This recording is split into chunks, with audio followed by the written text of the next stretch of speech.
Hello दोस्तों, नमस्कार। एक बार फिर से आप सभी का स्वागत है आपके अपने यूट्यूब चैनल मैथ्स वाटिका में। दोस्तों, मैं हूं रूपेश यादव और इस वीडियो में हम लोग मैथमेटिक्स के 10 वैसे क्वेश्चन को देखेंगे जो कॉम्पिटिटिव एग्जाम में बार बार पूछे जाते हैं। इससे पहले भी इस सीरीज़ के वीडियोज़ को हमने अपलोड किया है, जिसके प्लेलिस्ट का लिंक आपको इस वीडियो के डिस्क्रिप्शन में मिल जाएगा। इसके अलावा अगर आप हमारे साथ पेड बैच में जुड़ना चाहते हैं तो इसके लिए आपको प्ले स्टोर से मैथ्स वाटिका एप्लीकेशन को डाउनलोड करना होगा। उस एप्लीकेशन के ऊपर मैथ और रीजनिंग दोनों का ही फाउंडेशन बैच चल रहा है। प्रत्येक बैच का फी वहाँ पे आपको 350 रुपये देने होंगे, यानी 350 रुपये में कंप्लीट मैथमेटिक्स और 350 में कंप्लीट रीजनिंग आपको वहाँ पे कराया जाएगा। तो आइए शुरू करते हैं आज के सेशन को और देखते हैं पहला क्वेश्चन। पहला क्वेश्चन देखिएगा, ट्रिग्नोमेट्री से है और बहुत ही ज़्यादा रिपीट करने वाला क्वेश्चन है। क्वेश्चन क्या है देखिएगा, बोला गया है 9 cos A plus 12 sin A बराबर 15 हो तो हमें बताना है cot A का मान क्या होगा। अब क्वेश्चन का जो पैटर्न है उसको गौर से देखिएगा। क्वेश्चन का पैटर्न है आपका A sin theta plus B cos theta बराबर C। A sin theta plus B cos theta बराबर C। हम इस पार्ट को पहले भी लिख सकते हैं, इस बात को हम ऐसे भी पढ़ सकते हैं B cos theta plus A sin theta बराबर C। तो जब भी क्वेश्चन इस पैटर्न में रहे उस केस में जो साइन थीटा के गुना में वैल्यू होगा, यानी जो साइन थीटा का कॉफिशिएंट होगा वह हो जाएगा लंब। तो यह क्या होगा? लंब होगा। जो कॉस थीटा का कॉफिशिएंट होगा, यानी जो कॉस थीटा के गुना में होगा वह होगा आधार, और जो वैल्यू बराबर में होगा वह आपका क्या होगा? कर्ण हो जाएगा। ठीक है, फिर से समझिए, जो साइन थीटा के गुना में होगा वह लंब, जो कॉस थीटा के गुना में होगा वह आधार, और जो बराबर में वैल्यू होगा वह आपका कर्ण हो जाएगा। तो यहाँ पे आप देख के पहचानिए कि साइन थीटा के गुना में कितना है? 12, यानी इस क्वेश्चन में लंब हमारा कितना हो जाएगा? 12। ठीक है, कॉस थीटा के गुना में कितना वैल्यू है? 9, यानी आधार कितना हो जाएगा आपका? 9, और बराबर में वैल्यू क्या दे रखा है? 15, यानी कर्ण कितना हो जाएगा? 15 हो जाएगा। लंब को हम लोग P से दर्शाते हैं परपेंडिकुलर, आधार को B से बेस और कर्ण को H से यानी कि हाइपोटेनस। तो हमारे पास देखिए लंब, आधार और कर्ण तीनों चीज आ गया है। अब कोई भी ट्रिग्नोमेट्रिकल रेशियो हमसे पूछा जाए, sine cos tan cot sec cosec, किसी का भी मान हम बता सकते हैं। पूछा क्या गया इस क्वेश्चन में? कॉट ए का मान। तो कॉट ए का मान बोलिए क्या होगा? कॉट थीटा बराबर होता है आधार बट्टा लंब। आधार को हम B से दर्शाते हैं, लंब को हम P से दर्शाते हैं। आधार बट्टा लंब, अब आधार कितना है? 9 है, और लंब कितना है? 12। तो 9 बट्टा 12 यही इस क्वेश्चन का आंसर होगा। अब 9 बट्टा 12, यह दोनों वैल्यू 3 से कट जाएगा तो काट लीजिए, 3 तिया 9, 3 चौके 12, 3 बट्टा 4, यही आपका इस क्वेश्चन का आंसर हो जाएगा। कॉट थीटा का मान होता है आधार बट्टा लंब। आधार इस क्वेश्चन में है 9, लंब इस क्वेश्चन में है 12। 9 बट्टा 12 का वैल्यू कितना आ जाएगा आपका? 3 बट्टा 4 आ जाएगा।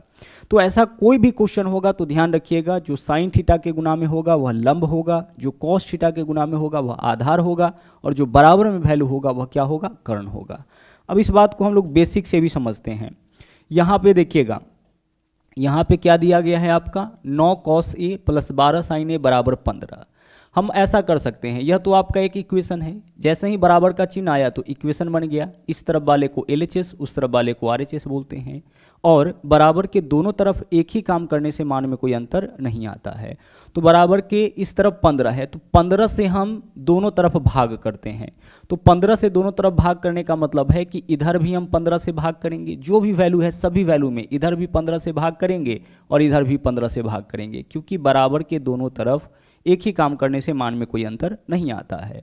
अब यहाँ पे देखिए 9 cos A बट्टा 15 के लिए हम 9 बट्टा 15 cos A लिख सकते हैं, 9 बट्टा 15 इंटू cos A लिख सकते हैं, प्लस यहाँ पे देखिए 12 sin A बट्टा 15 के लिए 12 बट्टा 15 sin A लिख सकते हैं। हम क्या लिख सकते हैं इसके लिए? 12 बट्टा 15 sin A। ठीक है, चलिए 12 बट्टा 15 sin A लिख दिए, बराबर इधर देखिए 15 बट्टा 15 के लिए क्या लिख सकते हैं? सर 15 बट्टा 15 तो कट जाएगा, वैल्यू 1 आएगा, तो हम इसके लिए 1 लिख सकते हैं। अभी तक देखिएगा क्या किए हैं, बराबर के दोनों तरफ एक ही काम करने से मान में कोई अंतर नहीं आता है, तो दोनों तरफ हम कितना से भाग किए? 15 से। हमेशा जो बराबर में वैल्यू देगा उससे भाग करिएगा ताकि उस तरफ 1 आ जाए।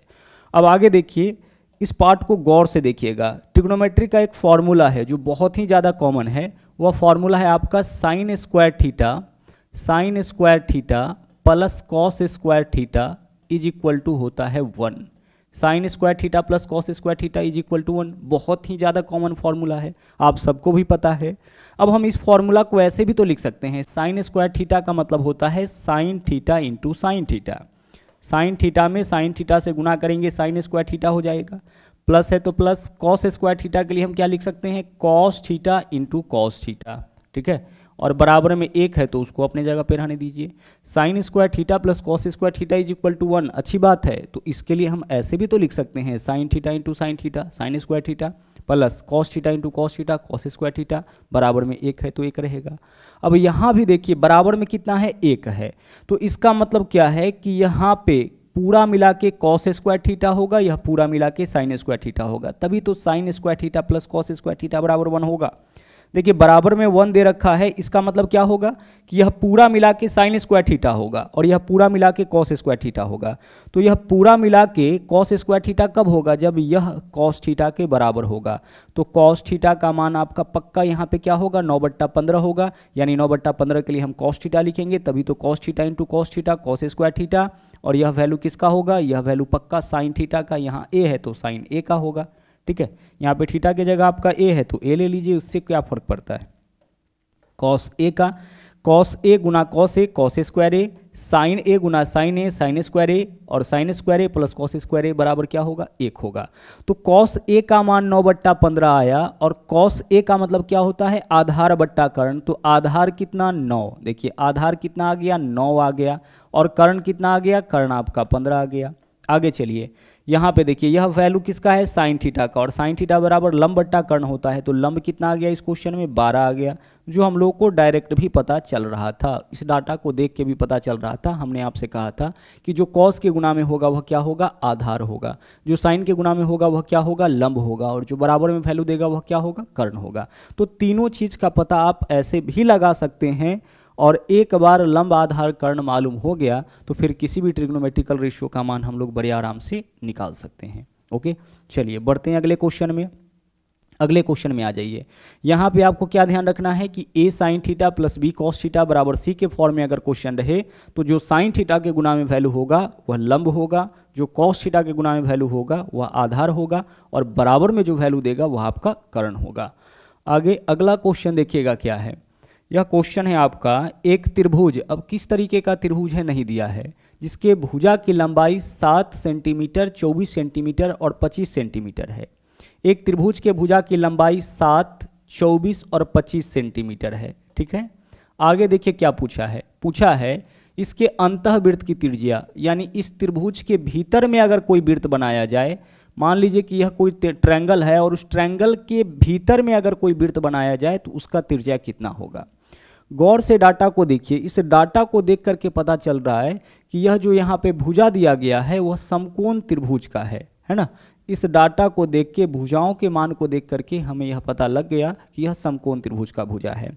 अगर आपको ट्रिपलेट अच्छी तरह से पता होगा तो आप सीधे देख के बता सकते हैं, या फिर समकोण का भुजा कौन हो सकता है, वैसी कोई भी 3 संख्या जो a² प्लस b² बराबर c², इसको फॉलो करेगा, वैसे कोई भी 3 संख्या जो a² plus b² plus c² के पैटर्न पर आएगी वह सभी समकोण त्रिभुज का भुजा होगा, जहां c जो होगा वह a और b से क्या होगा, बड़ा होगा, तभी तो इसके वर्गों का योग c² के बराबर होगा।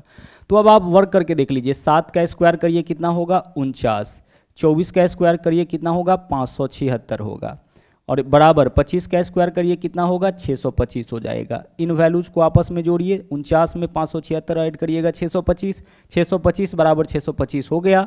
मतलब यहाँ जो साइड दिया गया है वो आपका निश्चित रूप से किसका है, समकोण त्रिभुज का। तो यहाँ पे जो त्रिभुज फॉर्म होगा वह आपका कौन सा त्रिभुज फॉर्म होगा, समकोण त्रिभुज, जिसके भुजा का माप 7, 24 और 25, लंब और आधार में से कोई भी 7 और 24 हो सकता है, लेकिन कर्ण फिक्स है, कितना होगा, 25। अब हमें बताना है इसके भीतर बने वृत्त की त्रिज्या, तो इसके भीतर में आप वृत्त बना दीजिए, सर्कल बना दीजिए, और इसका आपको क्या बताना है, इसका बताना है त्रिज्या क्या होगा, अंतःवृत्त की त्रिज्या। तो कोई भी अगर राइट एंगल ट्रायंगल हो तो उसके भीतर बने वृत्त की त्रिज्या को अगर हम स्मॉल r से डिनोट करते हैं तो अंतःवृत्त की त्रिज्या होता है लंब प्लस आधार माइनस कर्ण, सबसे बड़ी भुजा को घटाना है, और बट्टा में आपको लिखना है 2। लंब प्लस आधार माइनस कर्ण बट्टा 2, समकोण त्रिभुज के अंतःवृत्त की त्रिज्या यही होता है। तो लंब देख लीजिए कितना होगा, लंब आपका 7 हो जाएगा, ठीक है। आधार देख लीजिए कितना होगा 24, और कर्ण कितना होगा 25 होगा, और बट्टा में हमें क्या लिखना है, बट्टा में हमें लिखना है 2।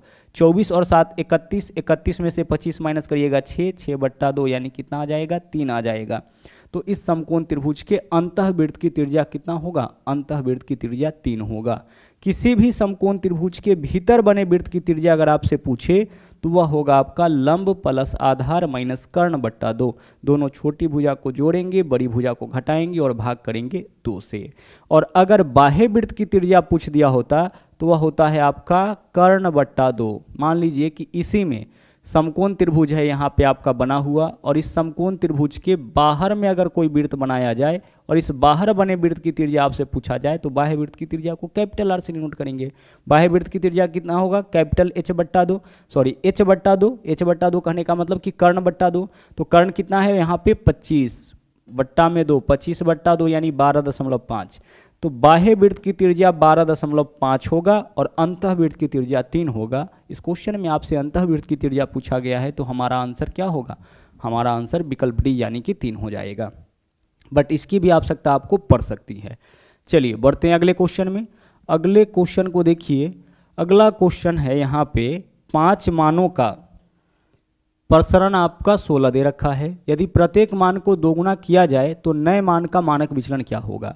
सबसे पहली चीज कि जो मानक विचलन होता है ना, मानक विचलन वह आपका रूट अंडर प्रसरण होता है। जब भी मानक विचलन आपको निकालना होगा तो हम इसके लिए क्या करेंगे, हम इसके लिए करेंगे रूट अंडर प्रसरण।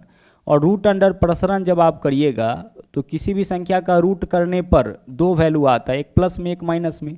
तो यहाँ पे मॉड लगा दीजिए। इस मॉड का मतलब है कि नेगेटिव वैल्यू आपको नहीं लेना है, मतलब जो मानक विचलन होगा वो हमेशा पॉजिटिव होगा, यह कभी नेगेटिव नहीं होगा। तो क्वेश्चन में देखिए क्या बोला है, 5 मानों का यानी 5 संख्याओं का प्रसरण 16 है, तो मानक विचलन क्या होगा, मानक विचलन रूट अंडर 16 होगा। और रूट अंडर 16 कहने का मतलब प्लस माइनस 4, लेकिन नेगेटिव नहीं लेना है। मॉड किसी भी नेगेटिव वैल्यू को भी पॉजिटिव बना देता है। तो इसका मतलब है कि प्रसरण आपका मानक विचलन आपका कितना हो जाएगा, 4 हो जाएगा। मानक विचलन 4 होगा, ध्यान से समझिएगा। 5 संख्याओं का प्रसरण 16 है तो मानक विचलन 4 होगा। अब क्या किया है, बोला है प्रत्येक मान को दोगुना किया जाएगा तो मानक विचलन क्या होगा। तो मानक विचलन तो था 4, कब, जब पहले वाला जो संख्या था 5 मान था उस स्थिति में था तो, लेकिन जब प्रत्येक मान को दोगुना किया जाएगा तो मानक विचलन भी दोगुना हो जाएगा। तो 4 से कितना हो जाएगा, 8 हो जाएगा।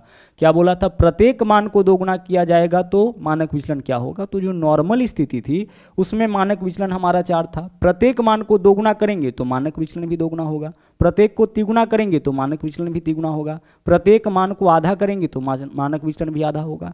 कहने का मतलब जो परिवर्तन प्रत्येक के साथ होगा ना, वही परिवर्तन मानक विचलन के साथ भी होगा। मानक विचलन कैसे निकालते हैं, रूट अंडर प्रसरण करके। और स्टैटिक्स बहुत ही अच्छी तरह से हम पढ़ा चुके हैं, आप चाहे तो उस वीडियो को जा करके मैथ्स वाटिका के अंदर देख सकते हैं।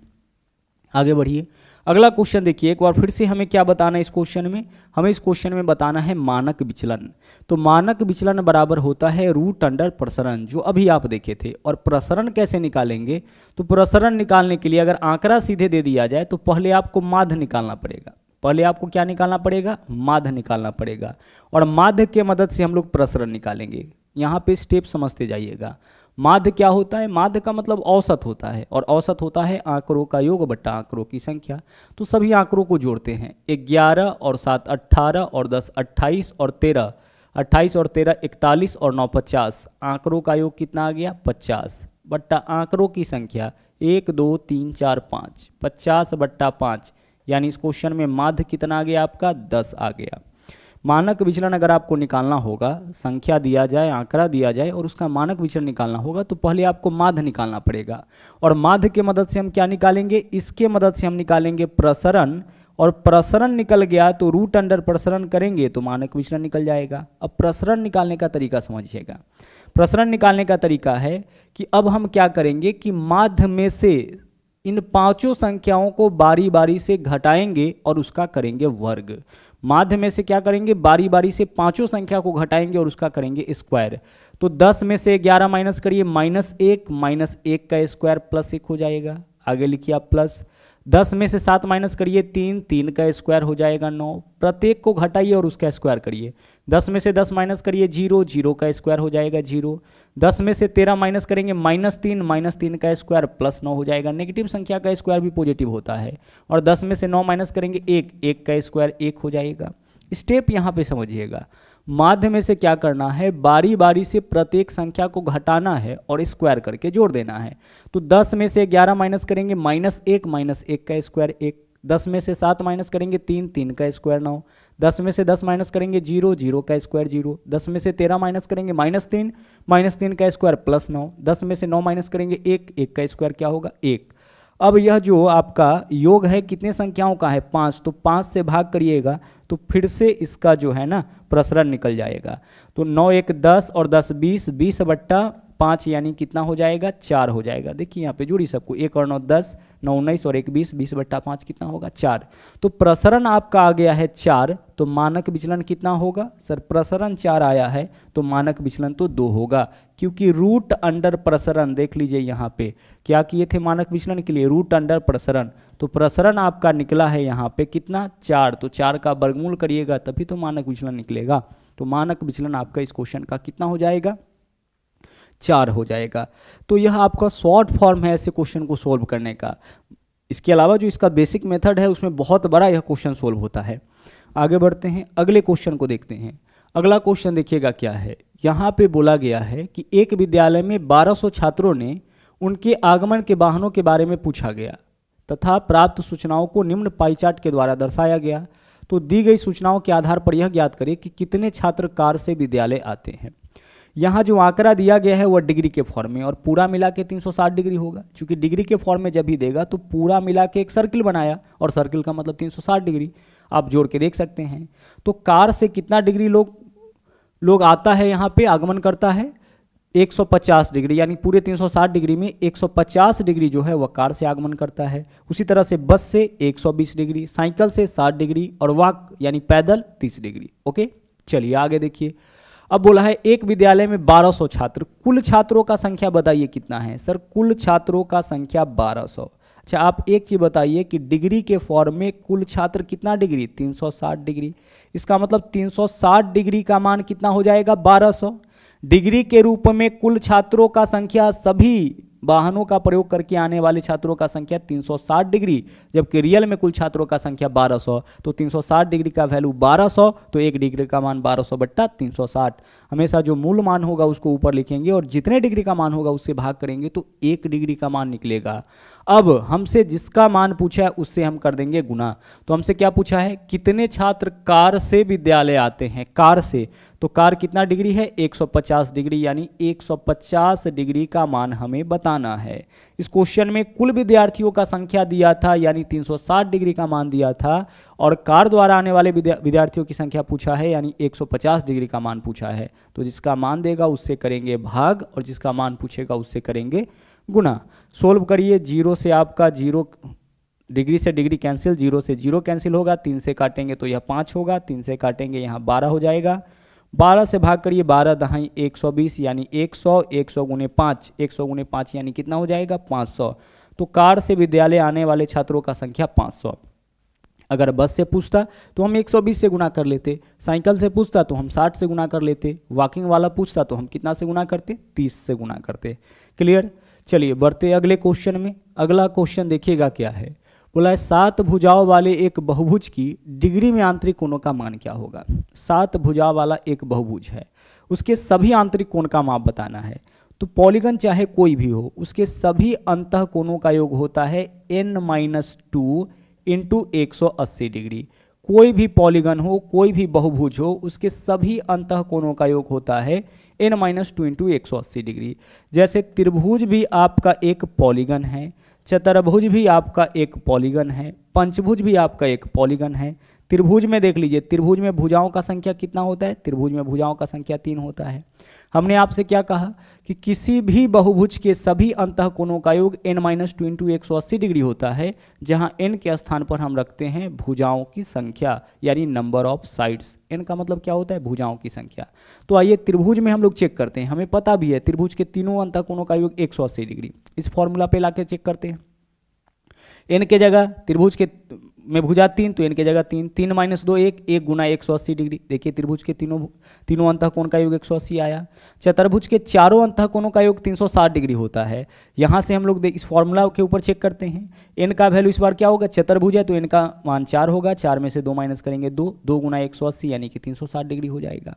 हमें इस क्वेश्चन में क्या बताना है, 7 भुजा वाला, तो n की जगह क्या लेंगे 7, और 7 - 2 5, 5 गुना 180, 5 गुना 180 कितना हो जाएगा, 18 पंचे 90 यानी कि 900 डिग्री। तो एक सप्तभुज का यानी 7 भुजाओं वाले एक बहुभुज के सभी अंतःकोणों का योग 900 डिग्री हो जाएगा। इस फॉर्मूला के मदद से किसी भी बहुभुज के सभी अंतःकोणों का योग निकालेंगे। और पॉलीगन चाहे कोई भी हो, उसके सभी बाह्य कोणों का योग होता है 360 डिग्री। कोई भी पॉलीगन हो, सभी बाह्य कोण, जैसे बाहर वाला जो कोण है उसका योग कितना हो जाएगा, 360 डिग्री होगा। सभी बाहर वाले कोण का अगर योग निकालने के लिए बोला जाए तो यह कितना हो जाएगा आपका 360 डिग्री। चाहे त्रिभुज हो, चतुर्भुज हो, पंचभुज हो, दशभुज हो, उससे कोई फर्क नहीं पड़ता है। पॉलीगन चाहे जो भी हो, सभी बाह्य कोणों का योग होगा 360 डिग्री। अंतः कोणों का योग, भीतर वाले कोणों का योग n-2 इंटू 180 डिग्री। और अगर प्रत्येक कोण का माप पूछे तो हम n से भाग कर देंगे। सभी अंतः कोणों का योग 900 डिग्री। अगर 7 भुजा वाला है तो 7 कोण का योग 900 डिग्री होगा, 7 से भाग करेंगे तो प्रत्येक अंतः कोण का माप निकलेगा। लेकिन उस केस में ना क्वेश्चन में दिया जाएगा कि एक समबाहुभुज है, एक रेगुलर पॉलीगन है। समबाहुभुज कहने का मतलब प्रत्येक भुजा का मान बराबर होगा, प्रत्येक कोण का मान बराबर होगा। अगला क्वेश्चन देखिए, बोला है ए बी और सी डी वृत्त के केंद्र के विपरीत किनारों पर दो समानांतर ज्या है, यानी स्पर्श रेखा, यानी आपका जीवा है। ठीक है, यदि ए बी 10 सेंटीमीटर और सी डी 24 सेंटीमीटर हो और वृत्त की त्रिज्या 13 सेंटीमीटर हो तो दोनों ज्या के बीच की दूरी क्या होगी। ए बी और सी डी वृत्त के केंद्र के विपरीत किनारों पर है। ए बी और सी डी जैसे देख लीजिए, यह तो आपका एक सर्कल हो गया और यह इसका केंद्र बिंदु हो गया। अब दो जीवा है ए बी और सी डी, एक अगर हम ऊपर लेते हैं तो एक जीवा हमें कहाँ लेना पड़ेगा, नीचे, क्योंकि बोला है केंद्र के विपरीत, एक ऊपर तो एक नीचे, एक बाएं में तो एक दाएं में, किसी भी जीवा हम बना सकते हैं। तो एक हम ऊपर लिए, एक नीचे लिए। अब हमें क्या बताना है, इन्हीं जीवाओं के बीच की दूरी। बीच की दूरी कहने का मतलब कि हमें बताना है लंबवत दूरी। अब लंबवत दूरी निकालने का ट्रिक देखिए यहाँ पे क्या है, बहुत ही सिंपल सा तरीका है। जब भी आपसे किसी वृत्त में उपस्थित दो जीवाओं के बीच की दूरी पूछे तो आपको करना क्या है कि उन दोनों को जोड़ करके, जीवाओं की जो लंबाई दे रखा है उसको जोड़ करके 2 से भाग। तो पहले जीवा का लंबाई है 10, दूसरे जीवा का लंबाई है 24, दोनों को जोड़ करके आप कर लीजिए 2 से भाग। 10 + 24 कितना होगा, 34, 34/2 यानी 17। दोनों जीवाओं के बीच का दूरी आपका कितना हो जाएगा, 17। ठीक है, पहला जीवा का लंबाई कितना दे रखा है, 10। तो हम ऊपर वाला मान लेते हैं कि जीवा ए बी है, इसका लंबाई आपका 10 है। नीचे वाला जीवा हम सी डी मान लेते हैं, इसका लंबाई कितना है, 24। दोनों जीवाओं के बीच की दूरी पूछ रखा है, क्या करेंगे, दोनों जीवाओं के लंबाई को जोड़ करके 2 से भाग करेंगे, औसत निकालेंगे, इससे निकलेगा उनके बीच की दूरी। अब मान लीजिए कि अगर ऐसा केस आ जाए कि दोनों जीवा एक ही तरफ हो, ठीक है, दोनों जीवा आपका एक ही तरफ हो, छोटा जीवा नीचे होगा, बड़ी जीवा ऊपर होगा। तो छोटे जीवा का माप नाम दिया है ए बी, बड़े जीवा का नाम दिया है सी डी, छोटे जीवा का माप है आपका 10, बड़ा जीवा का माप है आपका 24। ठीक है, अब हमें बताना होगा दोनों जीवाओं के बीच की दूरी। तो अब देखिए दोनों जीवाओं के बीच की जो दूरी होगा इसके तुलना में तो कम होगा। यहाँ पे हम क्या करेंगे, तो यहाँ पे दोनों को घटा करके 2 से भाग करेंगे। दोनों जीवाओं को घटाइए और भाग करिए 2 से। 24 में से 10 माइनस करेंगे 14, 14/2 यानी कि 7। तो दोनों जीवाओं के बीच की दूरी 7 सेंटीमीटर तब होगा जब दोनों जीवा एक ही दिशा में होगा, या तो दोनों ऊपर या दोनों नीचे, है ना। लेकिन जब दोनों विपरीत में होगा तो उन जीवाओं के बीच की दूरी कैसे निकालेंगे, उन जीवाओं के बीच की दूरी निकालने के लिए हम दोनों को जोड़ के 2 से भाग करेंगे। तो बहुत ही जबरदस्त ट्रिक है, इसको ध्यान रखिएगा। जब भी आपसे दो जीवाओं के बीच की दूरी पूछे तो सबसे पहले आप यह देखिए कि दोनों जीवा जो है वह केंद्र के विपरीत दिशा में है कि एक ही दिशा में है। अगर विपरीत दिशा में होगा तो निश्चित रूप से उसके बीच की दूरी ज़्यादा होगा, तो हम दोनों जीवाओं के लंबाई को जोड़ के 2 से भाग करेंगे। लेकिन अगर दोनों जीवा एक ही दिशा में होगा तो निश्चित रूप से उसकी बीच की दूरी जो होगा वह विपरीत दिशा वाला से कम होगा। इस केस में हम क्या करेंगे, दोनों जीवाओं का जो अंतर होगा उसमें भाग करेंगे 2 से। अंतर मतलब बड़ी वैल्यू में से छोटी वैल्यू हटाइए। 24 में से 10 माइनस करेंगे 14, 14/2 यानी कितना होगा, 7। और मोस्ट ऑफ द टाइम ऐसा क्वेश्चन भी आपका रिपीट करता है। आगे बढ़ते हैं, अगले क्वेश्चन में आ जाइए। यहाँ पे देखिएगा क्या बोला है, समानांतर चतुर्भुज के छोटी भुजा 4.8 सेंटीमीटर और बड़ी भुजा छोटी भुजा से 1.5 गुना है, तो समानांतर चतुर्भुज की परिधि बताना है। देखिए हमें बताना इस क्वेश्चन में समानांतर चतुर्भुज की परिधि। यह आपका देख लीजिए समानांतर चतुर्भुज हो गया। और समानांतर चतुर्भुज में क्या होता है कि आमने सामने के भुजा की लंबाई बराबर होता है। तो छोटी भुजा का माप दे रखा है 4.8, तो इसका माप 4.8 सेंटीमीटर है, तो इसका माप भी क्या होगा, इसका माप भी आपका 4.8 सेंटीमीटर होगा। और बड़ी भुजा जो है वो छोटी भुजा से 1.5 गुना अधिक है, तो छोटी भुजा तो 4.8 है, इससे 1.5 गुना ज़्यादा बड़ी भुजा है, तो 4.8 में 1.5 से गुना करेंगे तो बड़ी भुजा निकल जाएगा। बड़ी भुजा का माप कितना दिया है, छोटी भुजा से 1.5 गुना ज़्यादा, तो 4.8 में आप 1.5 से गुना करिए। पॉइंट अगर हटाते हैं तो बट्टा में 100 हो जाएगा, क्योंकि 2 अंक के बाद दशमलव था, है ना। यहाँ 1 अंक के बाद, यहाँ 1 अंक के बाद हटाएंगे बट्टा में 100। 5 से काटेंगे ये आपका 20 हो जाएगा, 5 से काटेंगे 5 दिया 15 हो जाएगा। अगर इसको हम 4 से काटते हैं तो 4 पंचे 20 और 4 से काटेंगे 12 चौके 48, 12 तिया 36/5।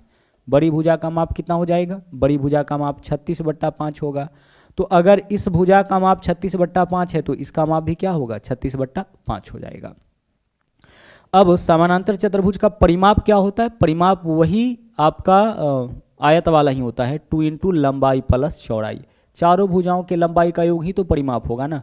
तो 4 भुजा में से यह 2 भुजा बराबर है, यह 2 भुजा बराबर है, तो हम 2 गुना लंबाई प्लस चौड़ाई कर दिए। तो 2 गुना लंबाई, लंबाई कितना है 36/5 प्लस चौड़ाई कितना है, चौड़ाई है आपका 4.8। इसका मान भी आप भिन्न के रूप में ले जाइए। पॉइंट हटाएंगे 10, 2 से काटेंगे 24, 2 से काटेंगे 5, 24 बट्टा कितना है 24/5 है। अब मान इसका निकालिए, दोनों के बट्टा में कितना है 5 है, तो एलसीएम 5 हो जाएगा। ऊपर वाले वैल्यू को जोड़िए, 36 24 60, 60/5, 5 से काटिए 12 पंचे 60, 12 दूना 24, यानी 24 सेंटीमीटर आयत का क्या होगा, परिमाप हो जाएगा। आयत समानांतर चतुर्भुज कहने का मतलब आपका आयत ही, इसको आप मान के चलिए। ओके, चलिए बढ़ते अगले क्वेश्चन में। अगर क्षेत्रफल पूछता तो आधार गुणे ऊंचाई होता है। समानांतर चतुर्भुज का क्षेत्रफल क्या होता है, आधार गुणे ऊंचाई होता है। आगे देखिए अगला क्वेश्चन क्या है, एक स्तंभ की छाया की लंबाई 24 मीटर कम हो जाती है जब सूर्य का उन्नयन कोण 30 डिग्री से 60 डिग्री हो जाता है, तो स्तंभ की लंबाई बताइए। बहुत ही इंपॉर्टेंट क्वेश्चन है। बोला है एक स्तंभ की छाया की लंबाई 24 मीटर कम हो जाती है। यहाँ देखिए यह आपका एक स्तंभ हो गया और इसका छाया हम मान लेते हैं यहाँ तक था। यह जो स्तंभ है इसका छाया हम मान लेते हैं कि छाया का लंबाई यहाँ तक है। जब भी छाया बनाना होगा तो नीचे बनाइएगा, स्तंभ बनाना होगा ऊपर तक बनाइएगा।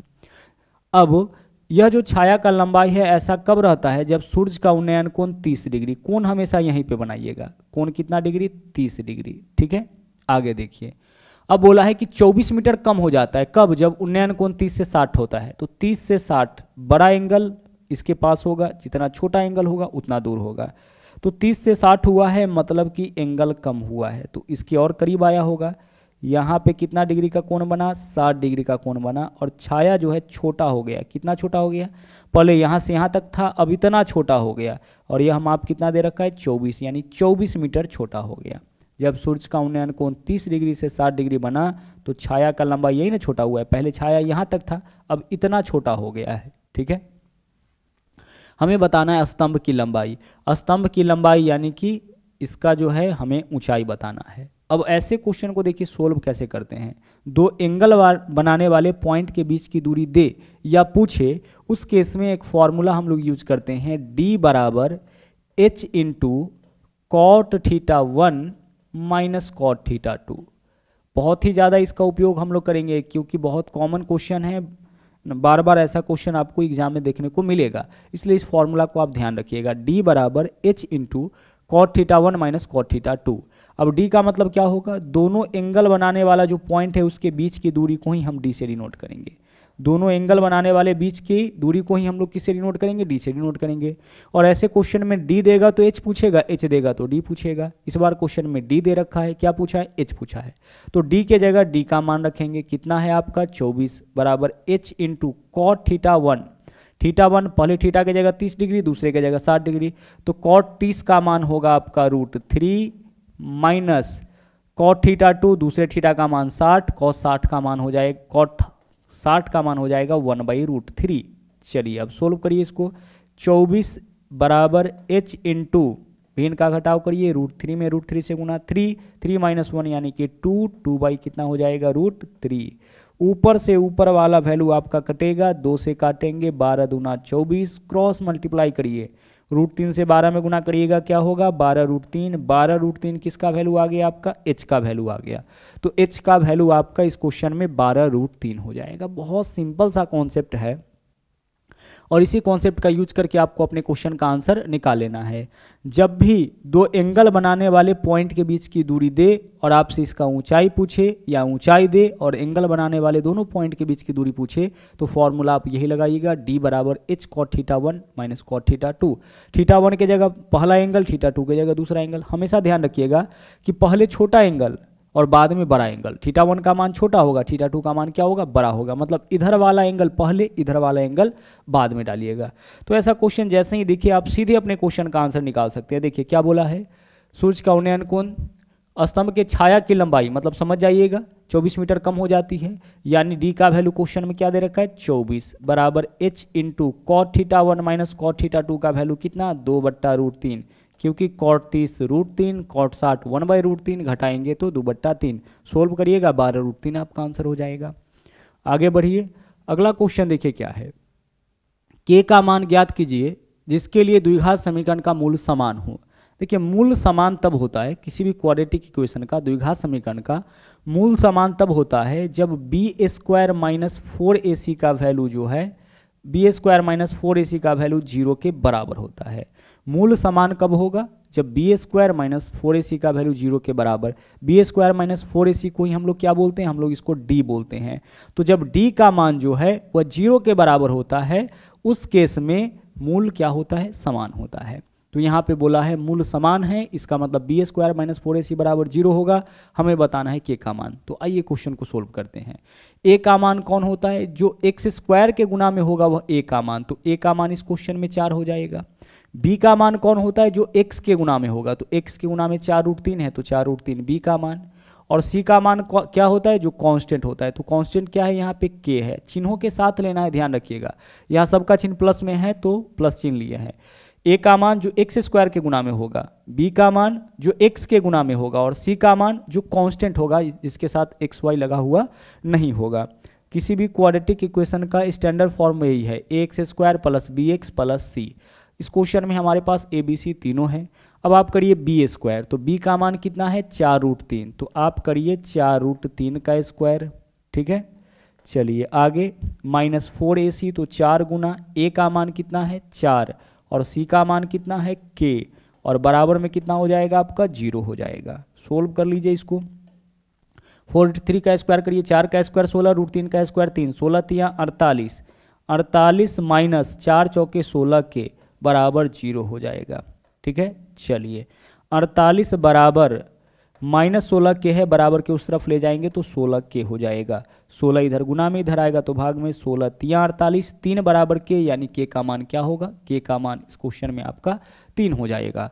कभी कभी आपसे यह भी क्वेश्चन पूछा जाता है कि यह जो क्वाड्रेटिक एक्सप्रेशन है कोई भी दे दिया जाएगा और आपसे पूछा जाएगा इसके हलों की संख्या बताइए, समाधानों की संख्या बताइए। तो किसी भी क्वाड्रेटिक इक्वेशन के समाधानों का संख्या होता है आपका 2। क्वाड्रेटिक इक्वेशन किसको बोलते हैं, अगर कोई equation ax² plus bx plus c के फॉर्म में है तो वह आपका क्या कहलाएगा, क्वाड्रेटिक इक्वेशन कहलाएगा। अगर कोई equation ax² plus bx plus c के फॉर्म में हो तो अब यहाँ पे जो x² के गुना में होता है वह a का मान, जो x के गुना में होगा वह b का मान, और जो कांस्टेंट होता है वह आपका किसका मान होता है, c का मान होता है। और हमें यह चीज़ कहाँ से पता चला, क्वेश्चन में बोल रखा है इसका मूल समान है। मूल समान तभी होता है जब b² - 4ac का वैल्यू यानी d का वैल्यू, इसी को हम लोग क्या बोलते हैं, d बोलते हैं, इसका मान 0 हो, ठीक है। चलिए तो यह आपका आखिरी क्वेश्चन था। आज के लिए इतना ही। वापस मुलाकात होगी अगले दिन फिर से एक नए सेट के साथ। थैंक यू, जय हिंद।